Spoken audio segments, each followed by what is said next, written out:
Now, it's reassuring to see that our students are engaged in the world, because there is much to be concerned about.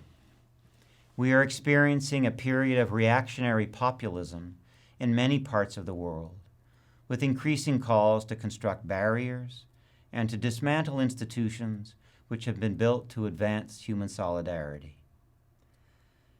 The death of George Floyd at the hands of the Minneapolis police and the shooting this week of Jacob Blake in Kenosha, Wisconsin, have produced a moment of reckoning on questions of race, the power and scope of which has not been seen since the civil rights movement of the 1960s. Demonstrations all over the world have testified to the growing consensus that governments and institutions have been woefully complacent in face of persistent, often violent, and always spiritually debilitating systemic racism.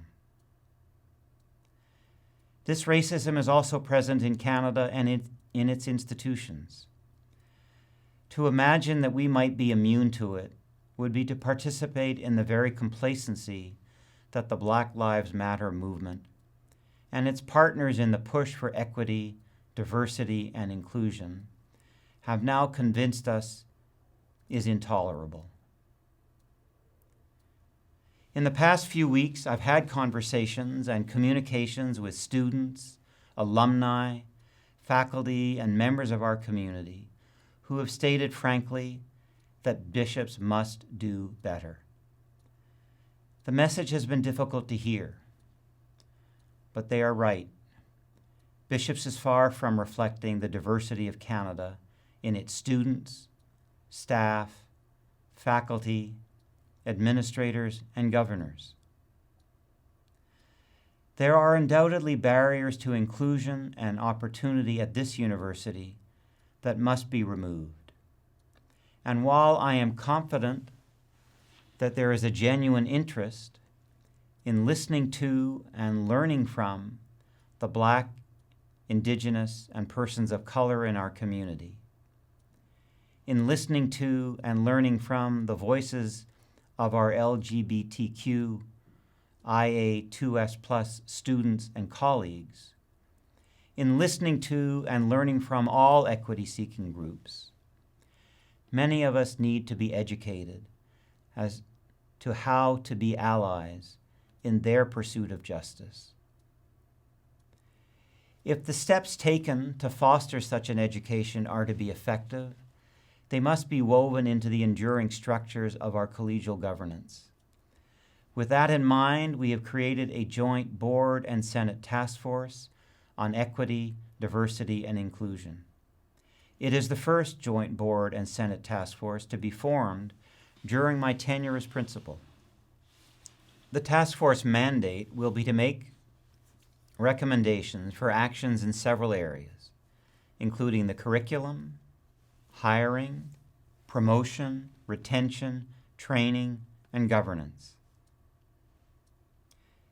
Given the urgency and importance of its work, the task force is charged with producing a preliminary report to the board and Senate by the end of November. My expectation is that the report will contain specific proposals that can be translated into concrete action. The task force and the actions that will arise from it are first steps.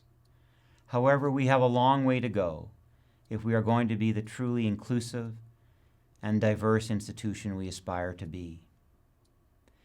There will be daunting moments and many hard conversations, but we simply cannot afford to fail. To paraphrase a thought of James Baldwin's, complacency in the face of discrimination not only harms the marginalized, it destroys the souls of the institutions that tolerate it.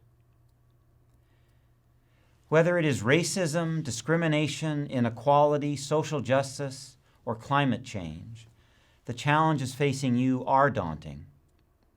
As intractable as some of these challenges or conflicts may appear, it is important that we remind ourselves that there is a vast gulf between doing nothing and doing something, no matter how modest its impact.